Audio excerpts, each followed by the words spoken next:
오늘 점심이 효과가 있었나 봅니다. 여러분들이 이렇게 여러 가지 박수를 쳐주셔서 감사합니다. 제가 이렇게 뵈니까 이 앞자리가 이렇게 비어 있는 이유가 사실 극장에서도 지금 여러분들 앉아 있는 자리가 가장 잘 보이는 자리죠. 그래서 아주 좋은 자리에 앉으셨다 이런 생각이 듭니다. 제가 딱 29년 전이 되겠습니다. 제가 88년에 신대원을 들어왔는데요. 90년에 3학년이었으니까 내년 되면 딱 30주년이 되는 것 같습니다. 그때 제가 이제 우리 김 교수님에게 연락을 받고 여러분들에게 어떤 유익의 말씀을 드리면 좋을까 하고 참 고민도 많이 하고 또 기도도 많이 했습니다. 그러면서 이제 제가 그 당시로 돌아간다면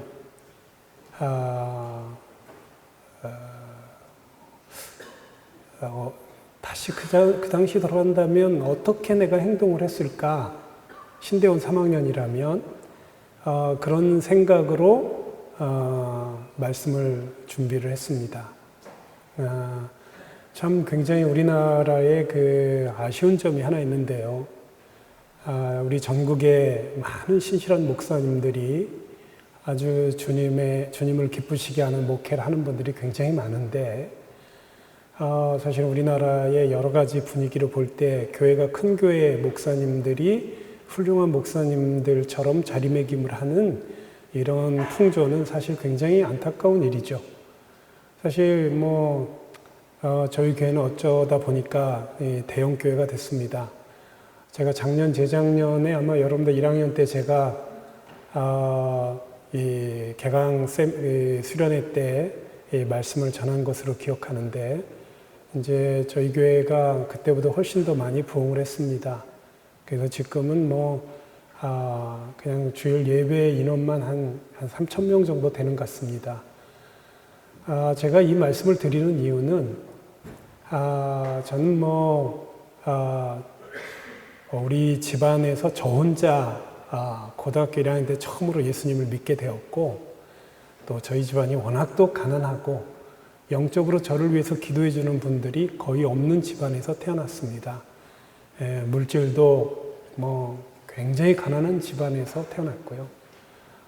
또 우리 학문도 변변치 않은 그런 사람입니다. 그런데도 불구하고 하나님께서 지금까지 역사하셔서 참 어렵게 저를 사용하신 이런 내용들을 여러분들하고 진솔하게 여러분들에게 말씀을 드릴까 합니다. 사실 제가 어느 순간 이 목회자들, 특히 신학생들이나 목사님들을 별명을 제가 하나 졌는데 에일리언이라고 별명을 좀 지었습니다. 왜냐하면 굉장히 특수한 분들이고요. 특수한 직업을 가진 분들입니다. 왜냐하면 자기 확신이 너무너무 큰 분들입니다. 그래서 자기 생각이 너무너무 커서 다른 사람들의 생각을 또 이렇게 녹이는 그런 능력까지 있습니다. 그래서 이 누구에게 어떤 그 메시지를 듣던 간에 별로 반응하지 않을 수 있는 능력을 가진 분들이에요. 그러면서 자기 나름대로는 굉장히 확신 있게 사는 분들. 제가 이렇게 보더라도 우리 목사님들을 보더라도 저분은 저러면 안 되는데 하는데도 확신을 가지고 기쁘게 사셔요. 정말 신기한 분들입니다. 그리고 사실은 이 목회라는 것 자체가 다양하기 때문에 뭐라고 설명해야 될지 모르겠습니다만 진짜 교인들이 거의 없는데도 불구하고 큰 소리 뻥뻥 치는 분들도 있습니다. 그런 분들을 보면서 야 진짜 이 확신 많은 하늘을 찌르는구나 이런 생각이 들고 그분들의 도대체 확신의 근원은 뭘까? 이런 생각이 좀 듭니다. 물론 이건 저의 자전적인 얘기이기도 합니다. 저도 웬만한 사람들 얘기 들어가지고 감동도 받지 못하고요. 또 설상 감동을 받는다 할지라도 그건 당신 얘기야 라고 넘어갈 수 있는 능력을 가지고 있습니다. 저도. 이제 그러다 보니까 이 목회자들이 영향을 주고받는다는 것은 거의 기적이라는 것.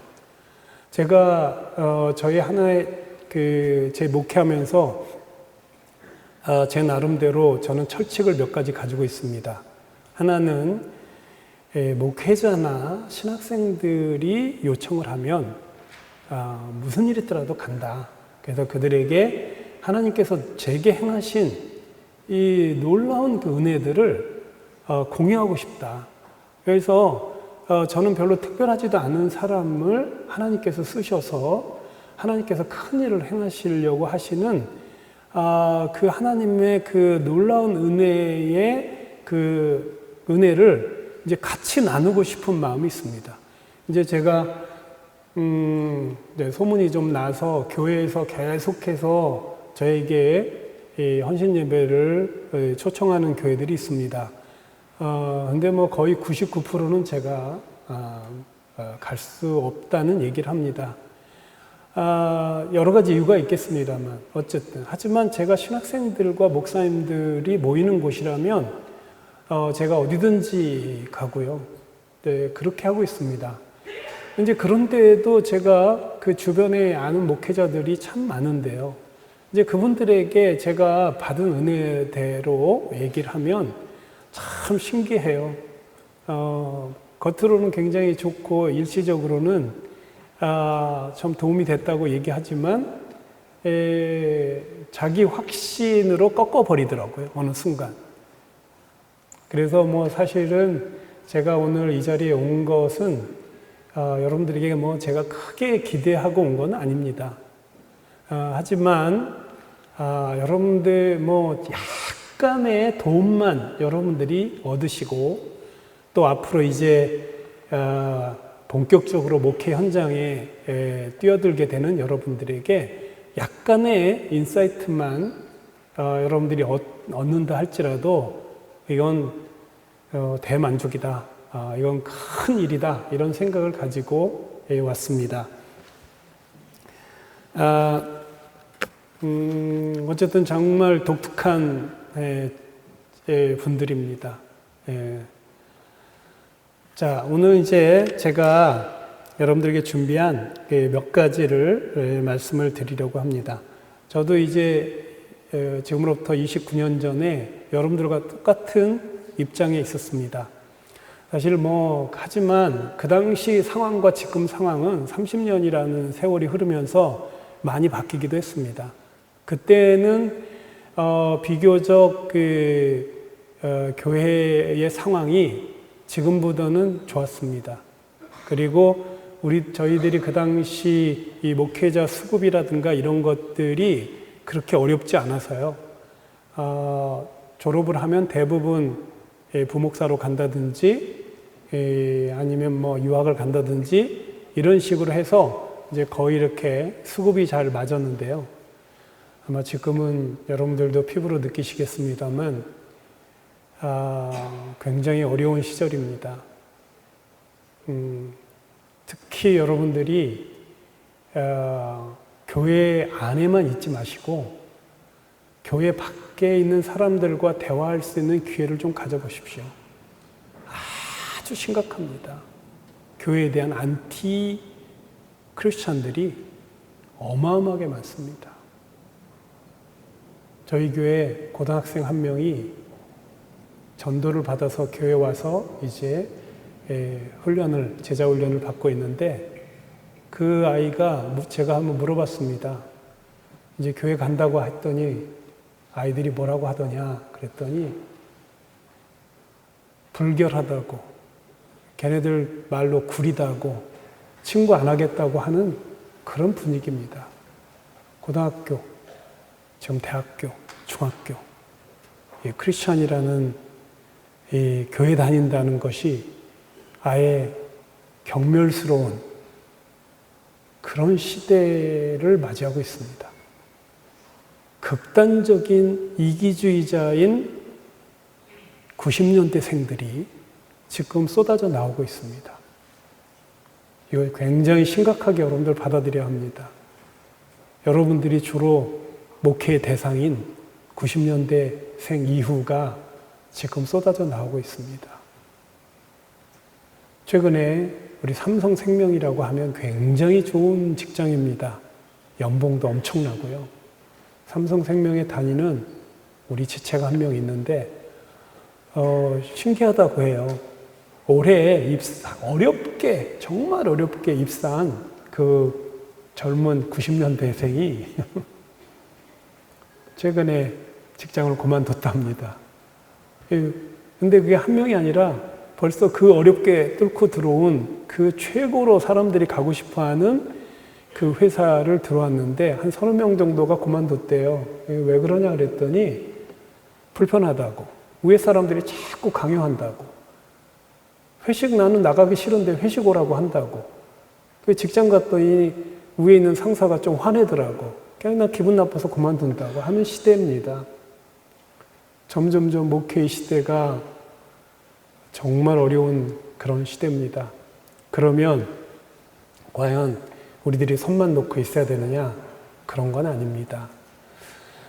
여러분도 혹시 바둑을 좋아하시는 분이 계실지 모르겠습니다. 여러 가지 보이지 않는 세계를 경험할 수 있으려면 바둑도 조금 둘 줄 아는 것이 도움이 될 수도 있습니다. 최근에 작년에인가요? 재작년에 여러분도 잘 알다시피 인공지능 AI에서 알파고를 만들었습니다.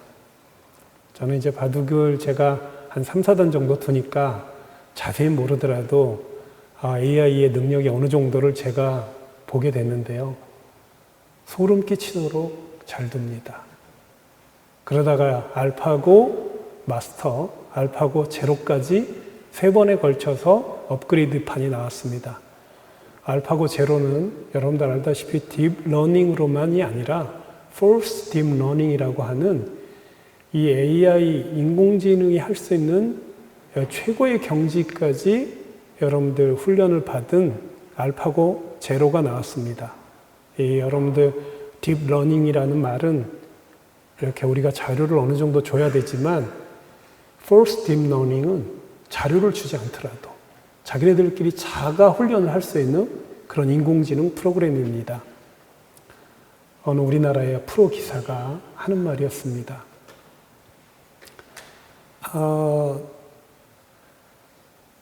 자기는 프로 기사 하고 싶지 않다고.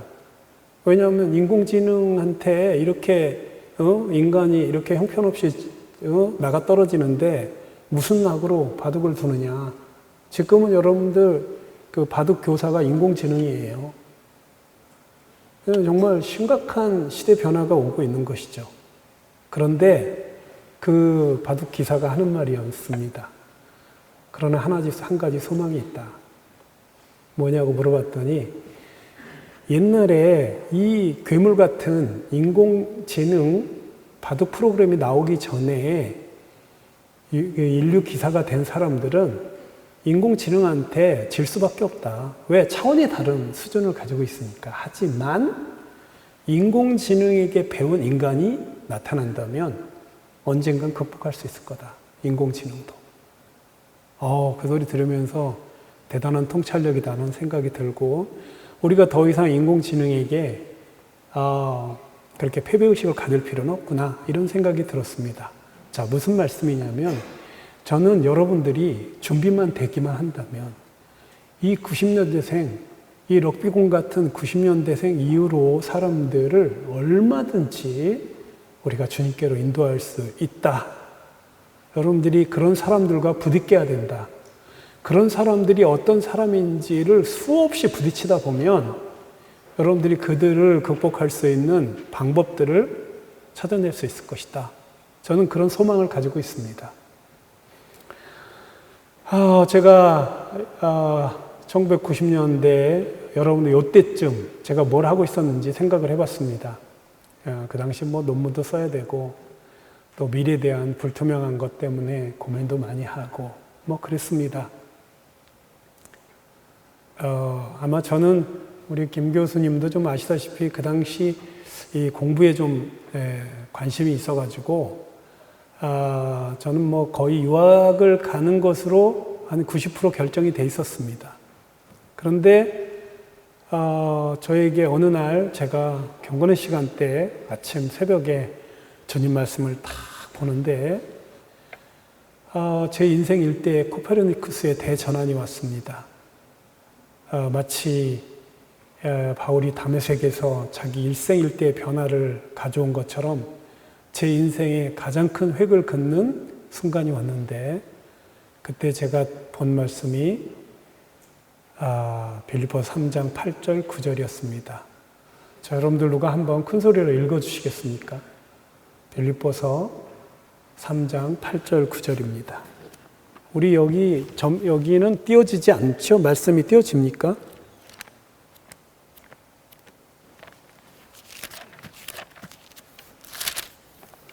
자, 누가 한번 큰 소리로 읽어주시면 고맙겠습니다.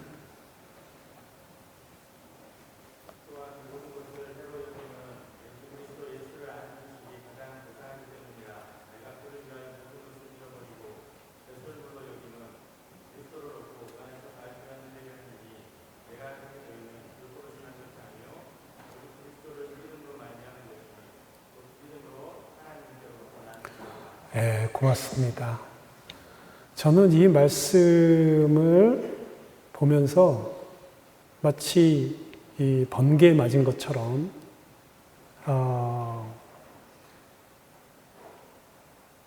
여러 번 봤던 말씀인데요. 그날따라 이 말씀이 저를 감전을 시켰습니다.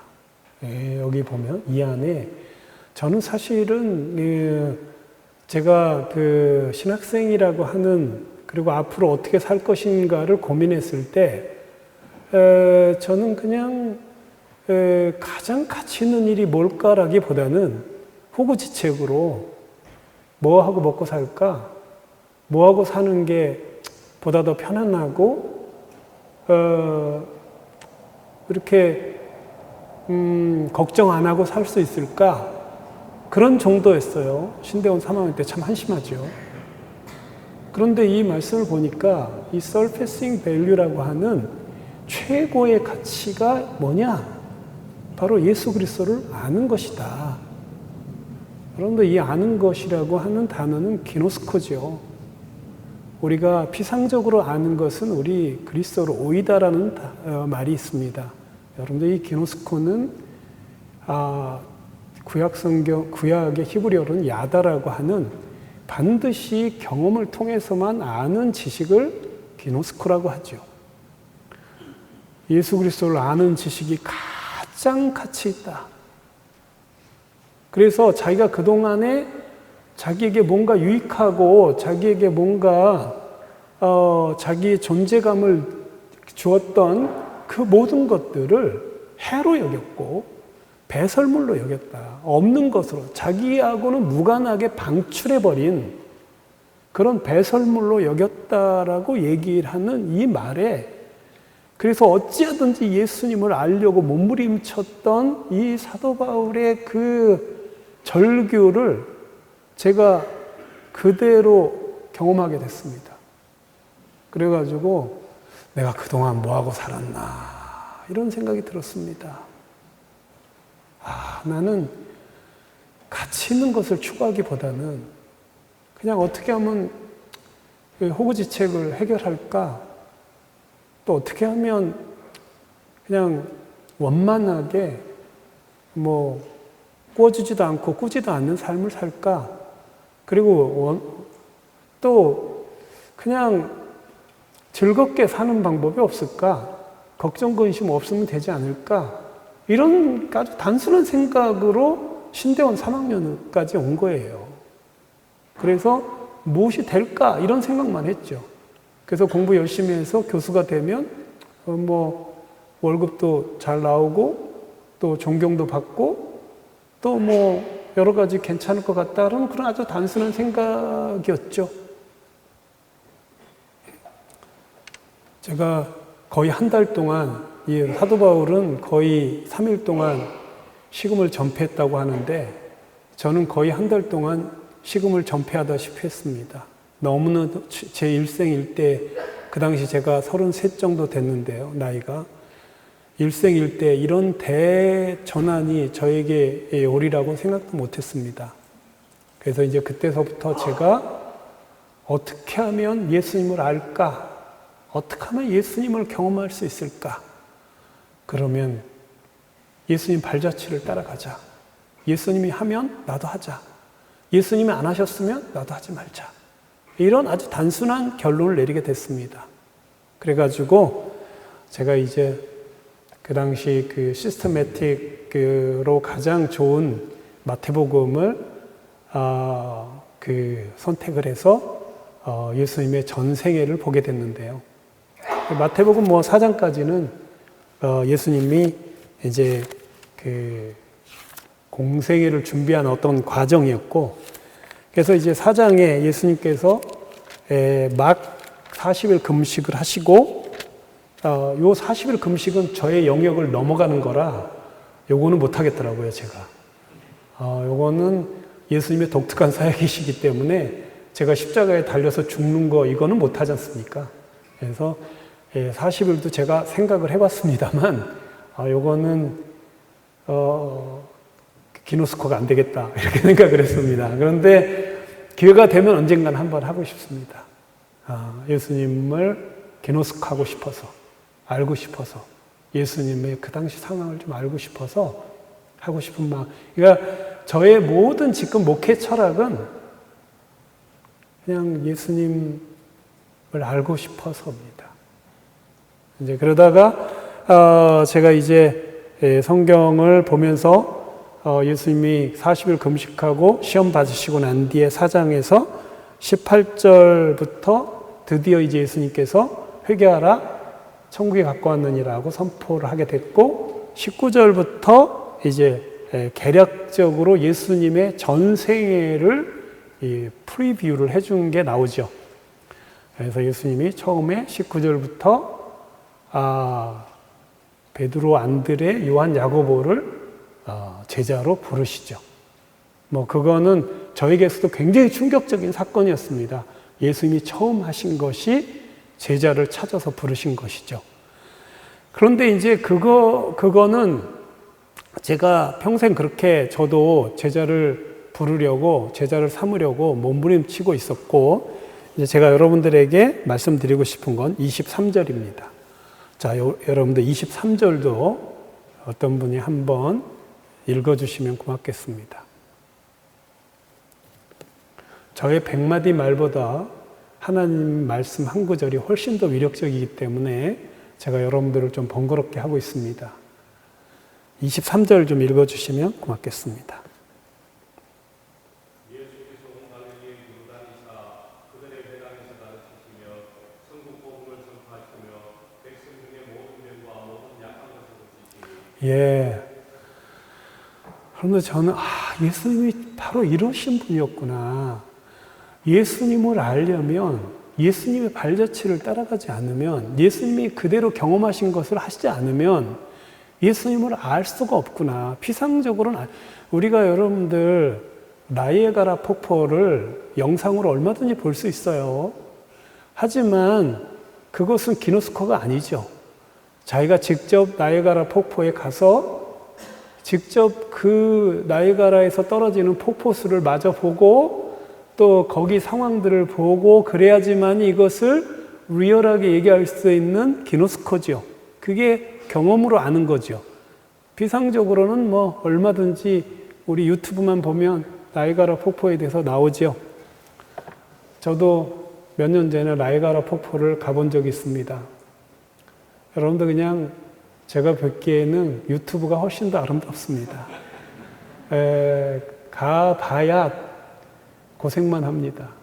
그리고 워낙에 지금 오대호가 오염이 많이 돼가지고 제가 이제 거기 배를 타고 가장 나이아가라 폭포 가까운 데까지 이 배를 타고 들어가는 거를 제법 돈을 많이 주고 했는데요.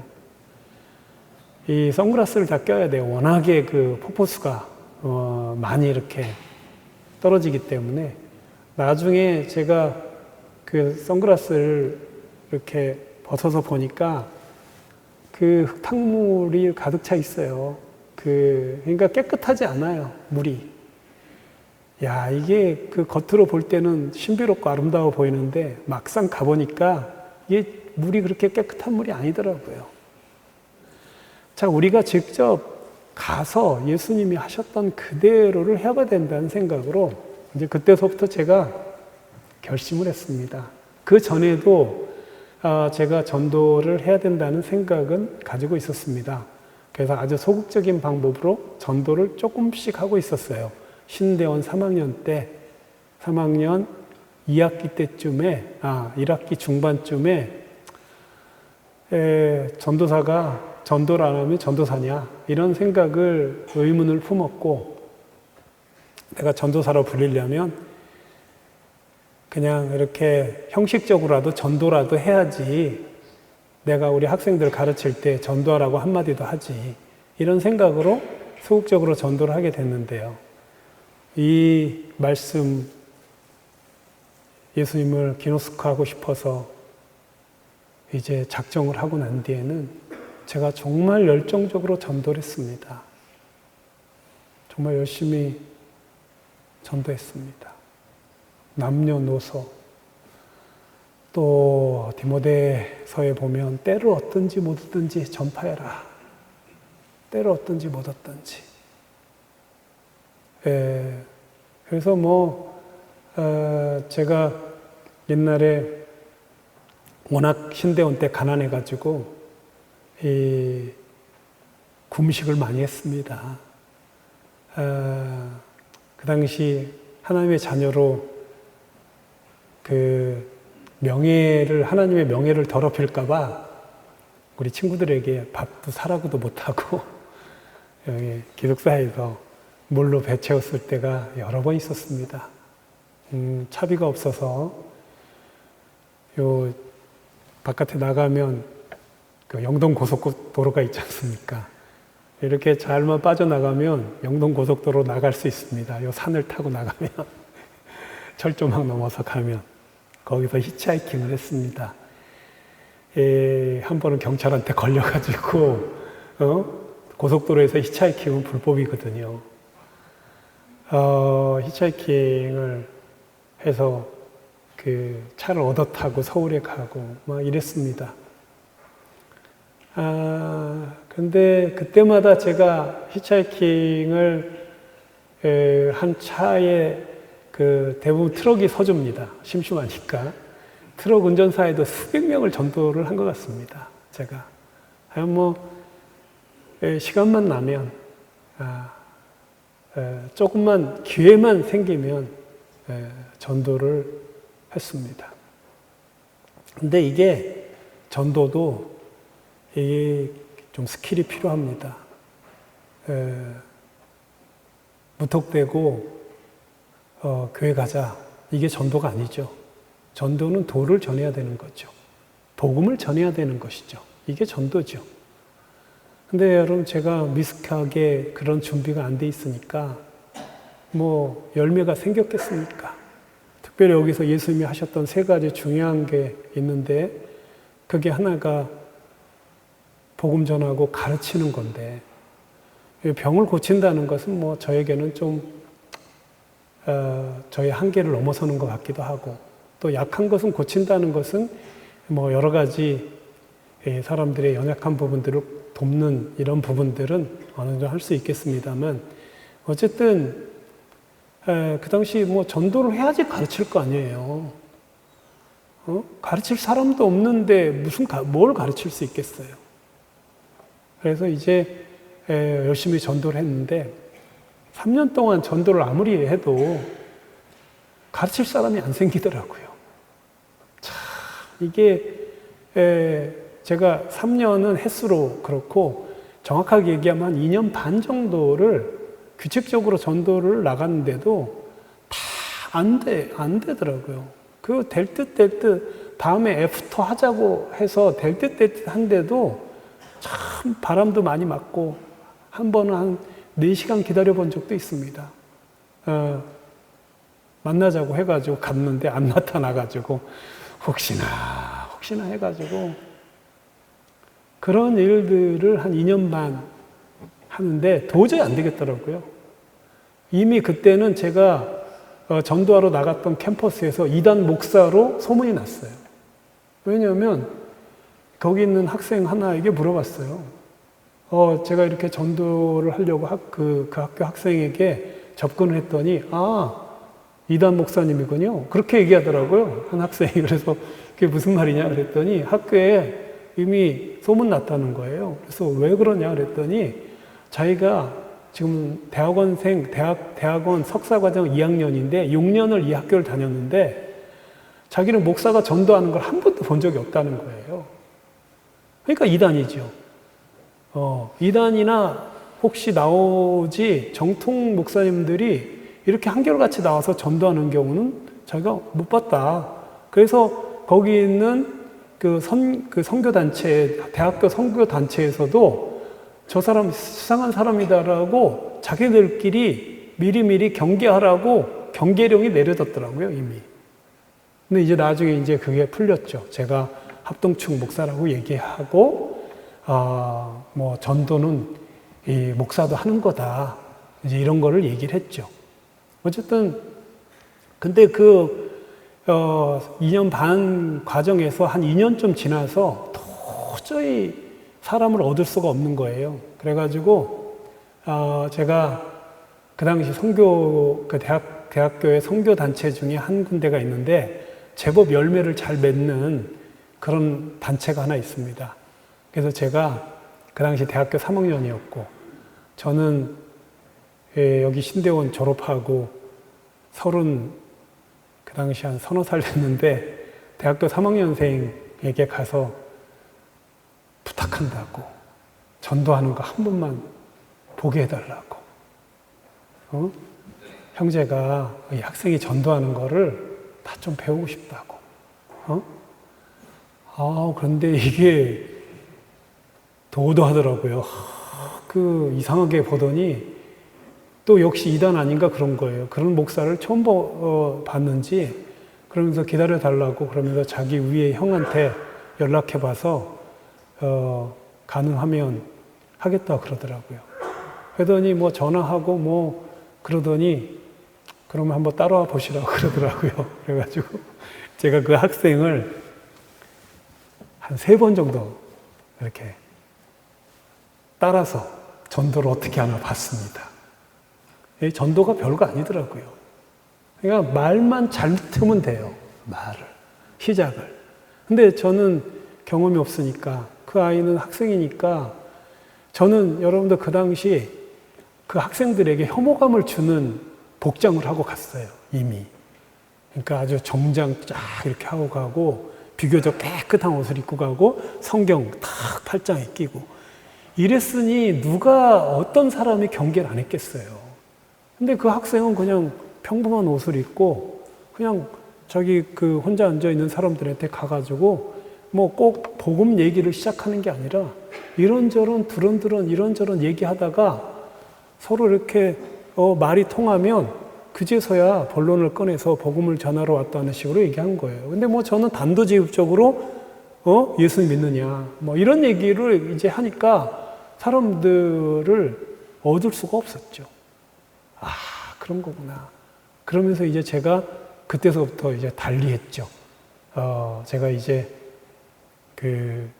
옷도 나시티 입고 가고 막 그 캠퍼스에, 그리고 반바지도 입고 가고 막. 그래가지고 학생들이 거부감을 느끼지 않는 그런 이제 복장으로 가게 됐죠. 그랬더니 한 2년 반쯤에 처음으로 제가 전하는 복음을 들은 학생이 생겼어요. 그래가지고 다음 주에 만나자고 했더니 나와 있더라고요. 그것도 제가 안 나올 확률이 99%다 했던 형제였습니다. 장발에다가 담배를 피우고 있었던 형제였어요. 그래서 머리를 거의 어깨 밑에까지 기르고 있었던 히피족 같은 그런 형제였어요. 근데 다음 주에 그 형제가 나와 있었습니다. 얼마나 기쁘고 감사한지. 그래가지고 저의 첫 열매가 됐죠. 그 형제가. 여러분들 진짜 그 당시 그 기쁨과 감사가 얼마나 컸는지 모릅니다. 그래서 저는 하여간 그 뒤로부터 저희 교회의 정체성이에요. 그러니까 예수님 닮는다. 예수님 닮는다. 예수님처럼 한다. 이제 그게 우리 교회의 첫 번째 예수님 닮는다가 우리 교회 첫 번째 표어입니다. 제가 예수님을 닮는다. 우리 예수님처럼 한다. 이런 얘기를 했는데 한 번은 이제 저희 처음 오시는 분들끼리 모여서 토요일 날 성경 공부를 매주 하는데요. 이제 그걸 우리가 오리엔테이션 반에서 OT반이라고 합니다. 거기에 장신대 학부생, 대학원생이면 좀 괜찮은데 학부생이 앉아 있다가 목사님, 예수님을 닮는다는 것은 이것은 신성모독입니다. 그런 얘기를 하더라고요. 우리가 가면 어떻게 닮습니까? 예수님을. 그런 얘기를 하는 분이 계시더라고요. 그래서 이제 제가 성경을 찾아줬죠. 여러분 로마서 8장 29, 30절도 여러분들 번거롭게 해서 죄송합니다만 이것도 우리 여러분들 중에 한 분이 읽어주시면 고맙겠습니다. 9장 29절, 30절.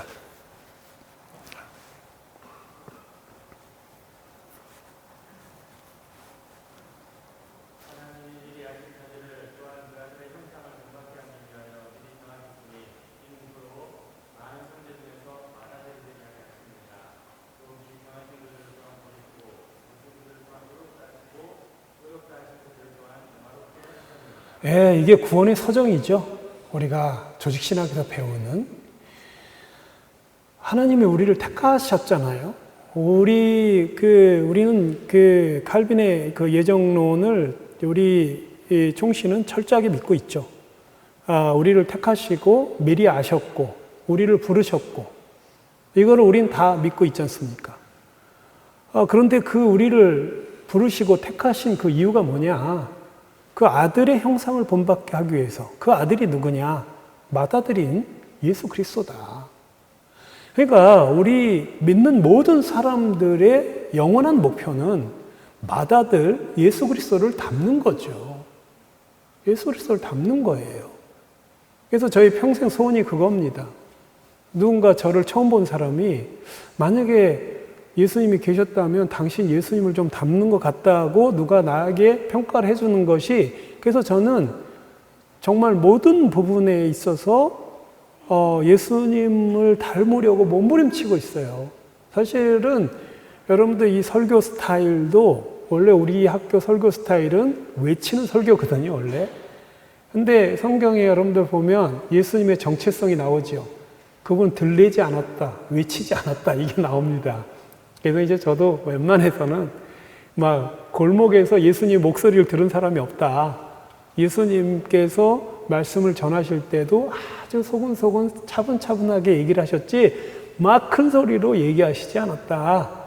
저는 그렇게 이해해서 제가 설교 스타일도 옛날에는 초기에는 막 소리도 막 지르고 막 웅변처럼 얘기하고 막 그랬습니다만 난 예수님 을 담고 싶어서 이 말씀을 크게 전한다고 해가지고 더 감동이 되는 것도 아닐 텐데 그런 식으로 모든 저의 이 인격은 예수님을 오로지 오매불망 그분을 본받고 싶은 그런 생각으로 가득 차 있습니다. 이제 그래서 이제 저희 그 교회에 모든 우리 형제 자매님들도 이제 우리 교회 정체성을 알아요. 그래가지고 그냥 뭐 제가 처절매가 생기고 난 뒤에 개척을 했습니다. 뭐 사실 저는 그 당시 뭐 개척을 꼭 하고 싶어서 한 건 아니었는데 상황상 개척을 할 수밖에 없는 상황이 됐습니다. 그때 제가 그 처절매를 얻고 난 뒤에 얼마 있다가 또 2명의 형제와 또 얼마 있다가 또 1명의 형제를 전도를 해서 복음을 전하고 예수님을 영접한 형제가 4명 있었습니다. 제 아내도 뒤질세라 열심히 전도를 해서 제 아내도 자매 1명을 또 전도해서 영접을 했습니다. 그래서 이제 형제 넷, 자매 하나, 저하고 제 아내 7명이 개척을 했습니다. 그 당시 저가 그 당시 이제 그 학교에서 제가 히브리어를 강의하고 있어가지고 아마 그 당시 제가 저를 초청한 기존 교회들이 좀 있긴 있었습니다. 근데 저는 이 새로운 그 교회 스타일을 좀 소망하고 있었습니다. 사도행전 나오는 초대교회처럼 날마다 모이기를 힘쓰고 또 자기 것을 자기 것으로 여기지 않는 그런 완벽한 공동체를 이루고 싶은 소망이 좀 있어서 제가 개척을 결단을 했습니다. 물론 여러분들 지금은 그 뒤로 후회도 많이 했습니다. 저를 초청한 교회를 갈 걸 막 이런 후회도 했습니다만 어쨌든 제 집사람하고 개척을 결단하고 저 아내하고 기도를 했어요. 여보, 우리 그냥 먹고 살기만 해도 감사합시다. 그래서 여러분들 아시죠? 경제학적으로 손익분기점. 한 사람의 목회자가 먹고 살만 하려면 성도들 30명이면 된답니다. 그게 이제 일반적으로 손익분기점인데요. 제 아내하고 둘이 그랬습니다. 제발 여보, 우리 30명만 됐으면 좋겠습니다. 우리 평생 예수님을 닮는 것이 목표니까 우리 뭐 교회 크게 할 필요도 없고 제가 교회 크게 할 인물도 못 되고 그냥 30명만 했으면 좋겠습니다. 하지만 예수님처럼 우리는 끝까지 복음 전하고 끝까지 가르치고 약한 것을 돕는 그런 목회합시다. 그랬더니 제 집사람도 오케이를 해줬어요. 그래가지고 뭐 지금 우리 개척한 지가 95년에 개척했으니까 지금 24년째 됐는데 여전히 저희 교회는 그 세 가지를 추구하고 있습니다. 우리 교회에 처음 이렇게 오신 분들 오셔서 1, 2년 안 된 분 말고는 여기 지금 여러분들 오늘 점심 섬기느라고 한 20명, 30명 저희 교인들 와 계시는데요. 이분들도 잘 압니다. 이분들이 뭐 저희 교회 90%는 전도를 합니다. 그리고 왜냐면 뭐 목사가 전도하는데 그 성도들이 안 하겠습니까? 90%는 전도하고요. 또 뭐 90%는 가르치는 일을 합니다. 예수님이 하셨던 그대로. 그러다 보니까 그것이 계속했죠. 개척하고 7년쯤 되니까 진짜 뭐 우리 주택 지하에서 개척을 시작했거든요. 뭐 상가 건물은 오매불망 뭐 꿈도 못 꿨고요. 돈이 워낙 없으니까 그냥 그 주택 완전 지하에서 이 개척을 그냥 뭐 강대상 하나 없이 개척을 했습니다. 그 당시 뭐 피아노 이런 거 없고 돈이 없으니까 아예 돈이 없으니까 집어들 돈도 없어가지고 그렇게 힘들었는데 그래도 다행히 여러분들 혹시 개척하실 분 있으면 참고가 되면 좋겠어요. 여러분들 정말 사글세로 개척하시면 이거 나중에 월말이 되면 그 사글세 내야 되는 그 공포감이 거의 여러분들 밧줄처럼 여러분들을 얽어맬 거예요. 저는 그 주인에게 사정해서 어떻게든지 전세로 하자고 했죠. 그러다 보니까 이제 이 사글세 때문에 그 부담 때문에 헌금 설교를 안 할 수 있었고 어쨌든 뭐 돈이 없으니까 강대상도 하나 없었어요. 그런데 제가 그래서 이 보면대 여기 있나요? 그 철로 돼 있는 보면대 저기 있네요. 저걸 놓고 설교를 한 1, 2년 했던 것 같아요. 이제 그러다가 그 당시 제가 학교에서 이제 우리 전사님들에게 히브리를 가르치다가 이제 여러분들 혹시 교회에 버리는 강대상 하나 있으면 좀 가져다 달라고 했더니 진짜 어떤 분이 버림직한 강대상을 하나 갖다 막 망가진 그 강대상을 하나 갖다 놓으셨더라고요. 그래서 그것도 감사하더라고요. 하여간 그렇게 해서 뭐 바닥에 앉아서 아무것도 없이 했는데요. 7년쯤 되니까 정말 놀라운 일이 일어났어요. 저는 우리 교회 제가 한번 말씀드렸을 거예요.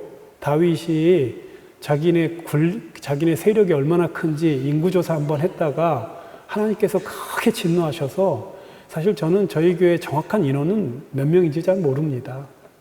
대략 그 정도 되겠구나 이렇게 생각을 하는데 한 번도 인원 계수를 해본 적이 없는데 7년 지났는데요. 300명쯤 됐어요.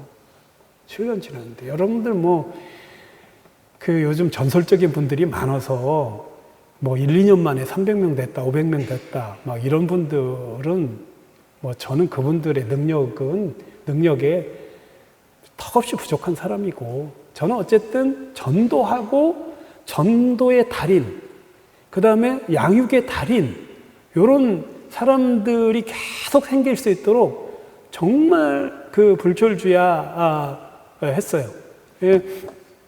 어쨌든 그래서 저희 교회에 전도를 정말 잘하는 분들이 많이 생겼고 양육도 정말 잘하는 분들이 많이 생겼죠. 이제 그런데 그 인원이 300명가량 된 거예요. 이야, 정말 신기하더라고요. 어느 날 보니까 300명 된 거예요. 그래가지고 저는 그냥 모일 곳이 없을 정도로 그래가지고 그 좁은 공간에서 못 해가지고 주로 모임을 저희들이 전도한 건국대에서 제가 늘 전도를 했는데요.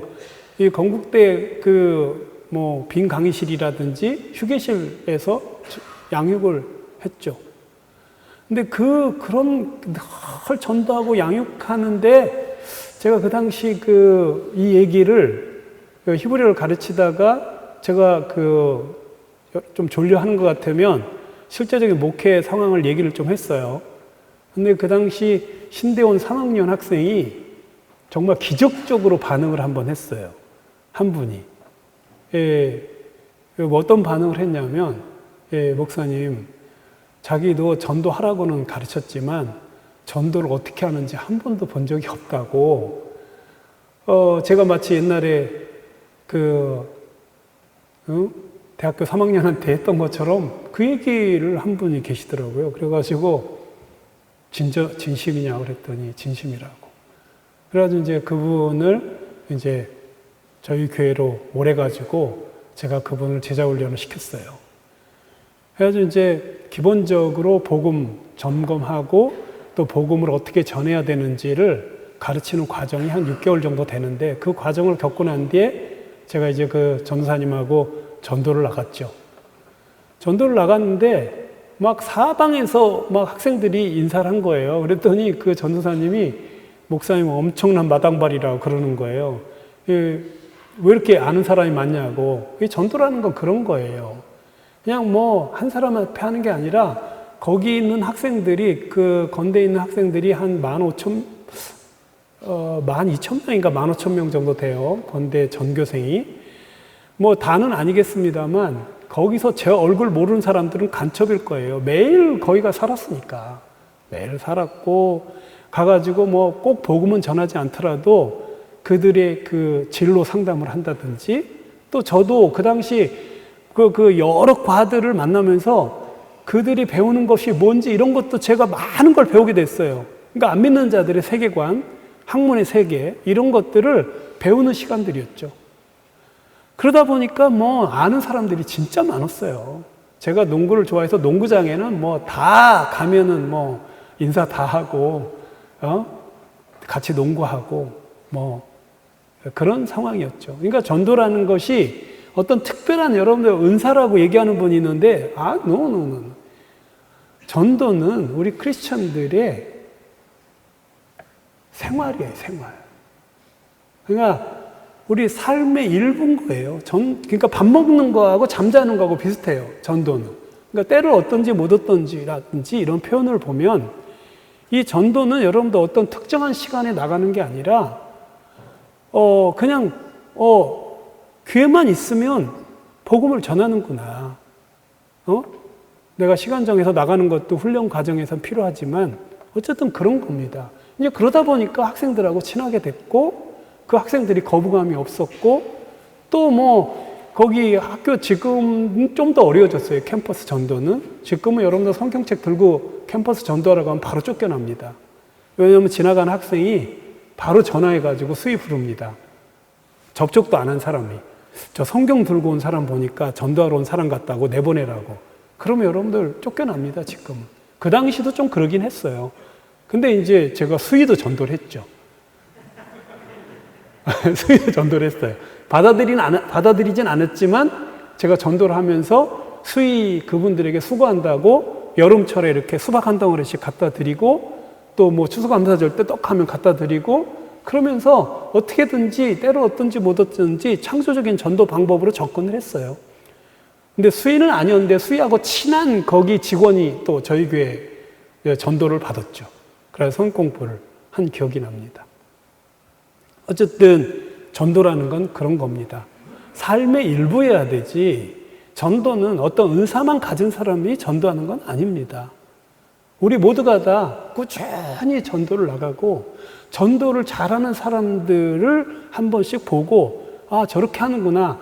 여러분들 2년 반 동안 한번 생각해 봐요. 얼마나 절망스럽겠는지. 그런데도 꾸준히 했어요. 이거는 예수님이 하신 거니까. 예수님의 정체성 중에 두드러진 정체성이 복음을 전파하는 거였거든요. 근데 예수님의 제자라고 하는 예수님의 자녀라고 하는 우리들이 특히 목회자들이 전도를 못한다? 전도를 안 한다? 과연 그게 논리적으로 그게 맞습니까? 그게? 논리적으로는 안 맞는 거예요. 어떻게 전도사가 전도를 못할 수 있습니까? 그런데 여러분들이 제가 이런 얘기 들었을 때 혹시 마음이 좀 어려운 분이 계실지 모르겠습니다만요. 제가 한 가지 분명하게 아는 것은 제가 주님과 관계된 목회자로서, 믿는 자로서 가장 행복한 순간이 뭐냐? 복음 전할 때예요. 예? 기도할 때, 성경 볼 때, 뭐 이게 아니라, 코이노니 할 때 이게 아니라, 전도하는 그 순간, 그 하늘을 찌를 듯한 그런 기쁨과 자긍심, 전도를 실패하든 전도가 성공되든 안 되든 그건 무관해요. 여러분들 제가 2년 반 동안 실패하고 돌아오는 길에 발걸음이 얼마나 당당했겠어요. 내가 부족하지만 복음을 전하러 나갔구나. 그래서 여러분들 이 아름답도다 하는 표현이 성경에 몇 군데 나오죠. 여러분들 복음을 전하러 가는 아름다운 발길이요라고 하고 있지 않습니까? 여러분들 복음을 전하러 가는 것보다 아름다운 것은 없다라고 주님이 보시는 거예요. 그것이 복음을 누구에게 잘 전해서 열매를 얻느냐 안 얻느냐는 둘째 문제예요. 나는 하나님께서 우리에게 주신 최고의 행복 중에 하나가 복음을 전하러 갈 수 있는 그 발걸음, 그 복음을 전할 수 있는 특권, 전 이거라고 저는 확신해요. 그러니까 우리 교인들이 거기에 다 전염이 돼가지고요. 정말 어려운 지경에 있는 이 상황에서도 열심히 복음을 전합니다. 제가 여러분들 정말 기적이 저희 교회 아마 저에 관계된 그 CTS 에세이를 여러분들 한번 찾아서 한번 들어보시면 도움이 되실 텐데요. 최근에 올 봄에 오스트리아에 선교 여행을 갔습니다. 그러니까 여러분들 단순히 선교 여행이 아니라 실제로 거기에 우리 교회에서 전도하는 것과 양육하는 훈련을 받은 자매가 한 명이 2년쯤 훈련하다가 오스트리아로 유학을 갔어요. 음악 유학을. 가가지고요, 계속 부족하지만 전도하고 양육을 했습니다. 정말 신기해요. 왜? 그게 예수님의 정체성이니까. 그래가지고 작년에 25명쯤 모였어요. 그 오스트리아 청년들이. 예? 그 빈대학 중심으로 오스트리아 청년들이 25명이나 된 거예요. 우리나라보다 복음 전하기가 훨씬 더 어려운 그 유럽 그 사회주의 국가인 그 오스트리아에서 그 일이 일어났어요. 그래서 저는 뭐 이게 얼마나 더 재생산이 일어날 수 있을까 이런 기대 반 이런 것을 가지고 있었는데 그들이 저를 다시 한번 초청하겠다고 열심히 전도하더니 거의 더블업이 됐어요. 올 봄에 45명이 모인 거예요. 네? 그래가지고 일주일간 그들하고 수련회 하고 왔어요. 내년에는 아마 그 사람들이 어떨지 몰라도 또 더블업을 하겠다고 난리입니다. 그들도 열심히 복음 전하고 양육하고 있어요. 지금은 여러분들 특히 신대원 3학년들이 거의 절망 가운데 있을지도 몰라요. 야, 이건 목회 어렵다. 힘들다. 교세들 다 없어지고 있다. 응? 개독교 되고 있다. 천만의 말씀이에요. 죄송합니다. 여러분들이 훈련돼 있기만 하면 여러분들이 꾸준히 훈련이라는 것은 예외 없이 한결같이 지속적으로 해요. 예외 없이 한결같이 지속적으로 할 수만 있다면 하나님 보시고 여러분들에게 은혜를 베푸시지 않을 수가 없어요. 자, 마지막으로 누가복음 6장 40절을 이 한 절만 누가 읽어주시면 마무리를 하겠습니다. 자, 한 분만 읽어주시죠. 6장 40절.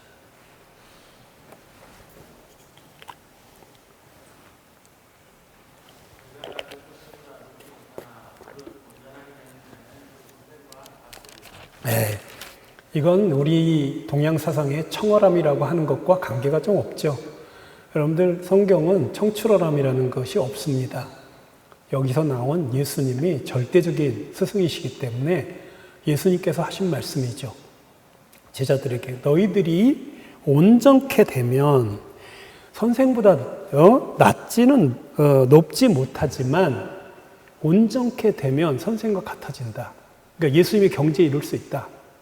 여기서 여러분들 NASB 이 번역본을 보면 이게 뭐라고 되어 있냐면, 그리고 이것은 여러분들 그리스어로도 그런 말입니다. 여기 온전하다고 하는 이 말은 fully trained 이렇게 되어 있습니다. 영어로 fully trained.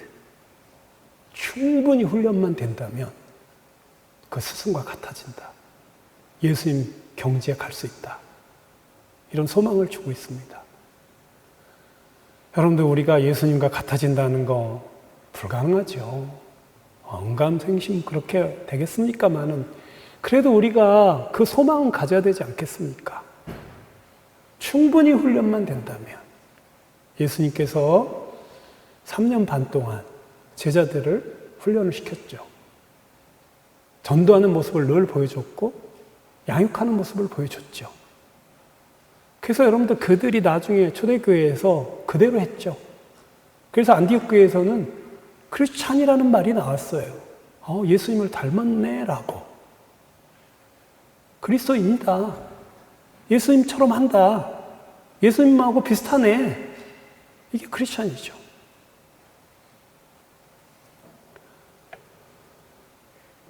사랑하는 후배, 전사님 여러분들, 제가 전심을 담았습니다. 여러분도 오늘 제가 말씀드리는 이 내용 중에 혹시 여러분들 불편해한 내용도 있을 거라 생각합니다. 저의 진심이 여러분들에게 전달됐으면 좋겠습니다. 저는 여러분들이 이번 이 짧은 시간에 여러분들이 들은 이 내용 중에 그 어느덧 하나라도 만약에 도전이 되어져서 훈련만 하실 수만 있다면 저처럼 지극히 평범한 저에게도 이런 아름답고 정말 기쁜 목회를, 저는 세상에서 아마 저처럼 행복한 목회를 하는 분이 없을 거예요. 모르겠어요. 전 너무너무 이 목회자로서 풍성함을 느낍니다.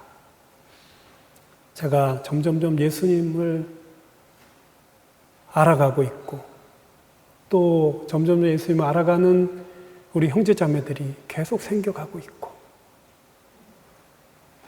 이보다도 더 행복한 게 없습니다. 예수님을 알아가는 이 기쁨 상상을 초월합니다.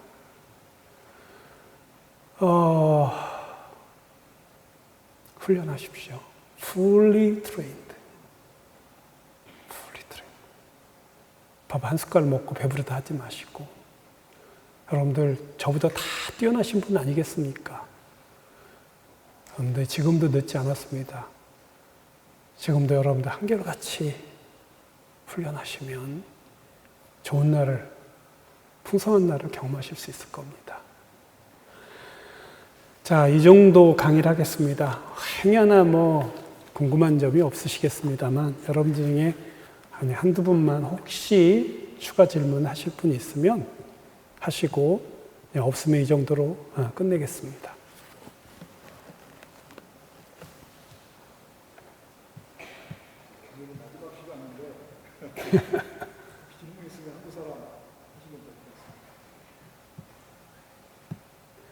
제가 시간이 좀 더 많으면 더 자세하게 좀 말씀을 드릴 수 있었습니다만 또 시간을 지키는 것이 또 미덕이기 때문에 자, 없으신 것 같은데요. 그게 한 분, 나와서 마이크 사용하세요. 운동하실 때, 맨 처음에 마음에 어떤 긴장을 어떤? 운동하실 때 제일 처음에 어떤 멘트로 시작하나요? 전도할 때요? 그건 그때그때 달라요. 그때그때 다른데, 여러분들이 이 달인이 된다는 것, 전도에 처음엔 진짜 어려워요. 무슨 말을 해야 될지 몰라서 정말 어려워요. 어려운데, 여러분들 계속 나가면요. 사람들은 여러분들 하늘 아래 새 것이 없어요. 솔로몬이 얘기한 것처럼 필요는 다 그 카테고리 안에 있어요. 필요가. 그래서 그 상황을 보고 이렇게 보면 하나님께서 지혜를 주시고 또 계속 경험을 하다 보면 그런 능력이 생겨요.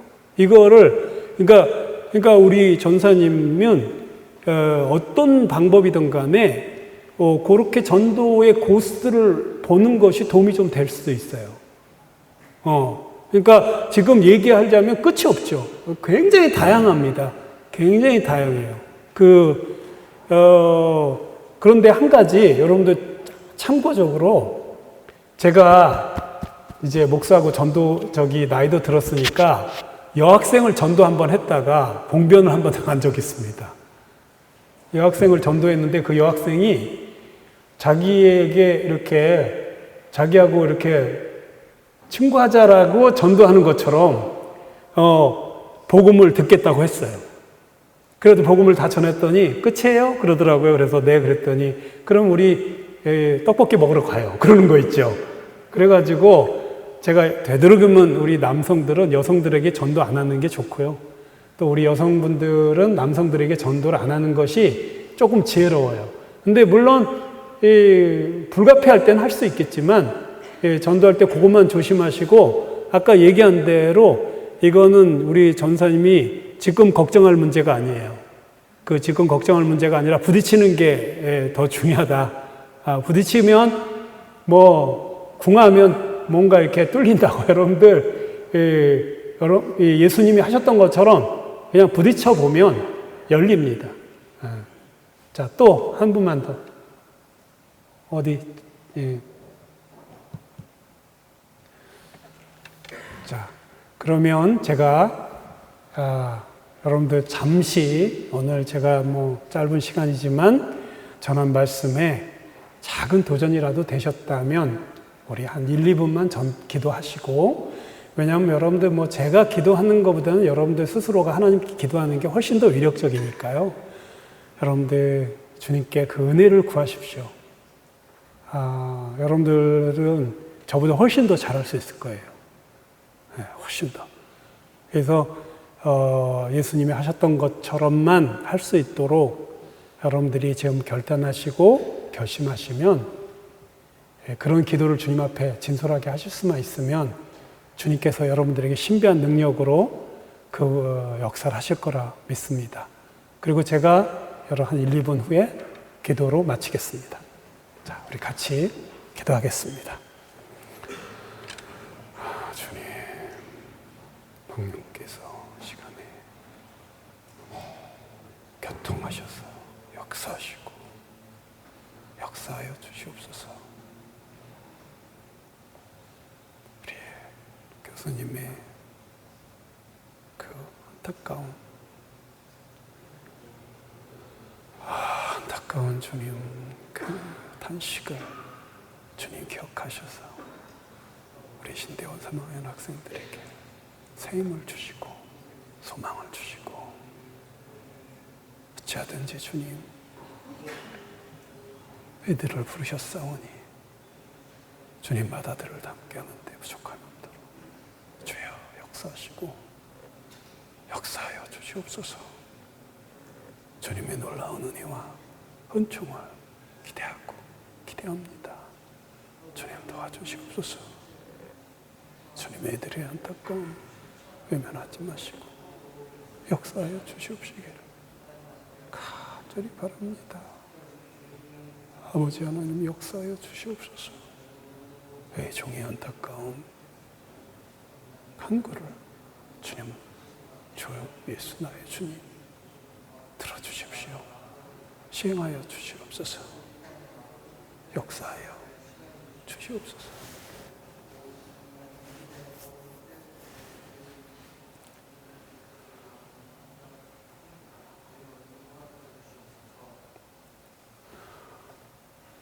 만왕의 왕이시고 만주의 주이신 우리 주 예수 그리스도의 이름으로 간절히 기도합니다. 이 자리에 있는 우리 전사님들, 우리 교계의 미래입니다.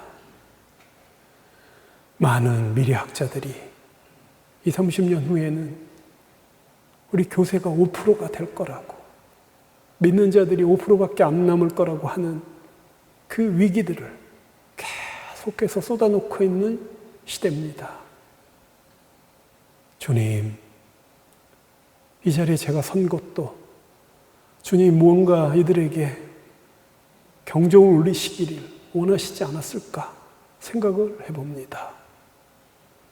우리가 강하면, 우리가 준비만 되어진다면, 우리가 훈련만 되어진다면 얼마든지 이 세상을 이길 수 있습니다. 하지만 우리가 방만하게 준비하면 세상은 너무너무 강합니다. 주님, 도와주십시오. 스스로 주님, 경건의 훈련에 박차를 가하게 하여 주시옵소서. 주님이여, 예외 없이 한결같이 지속적으로 주님이 걸어가신 길을 갈 수 있도록 용기를 주시고 은혜를 베풀어 주시옵소서. 주님, 우리 사랑하는 우리 후배 전사님들에게 주님 소망을 주십시오. 어떤 교수님이 우리 3학년들의 그 안타까움을 저한테 말씀하신 적이 있는데, 주님, 이들을 끝까지 지켜주시고 이들을 끝까지 보호하시고 끝까지 세워주시고 끝까지 온전케 하여 주시옵소서. 예수님의 이름으로 간절히 기도드렸나이다. 아멘. 네, 맞았습니다. 고맙습니다.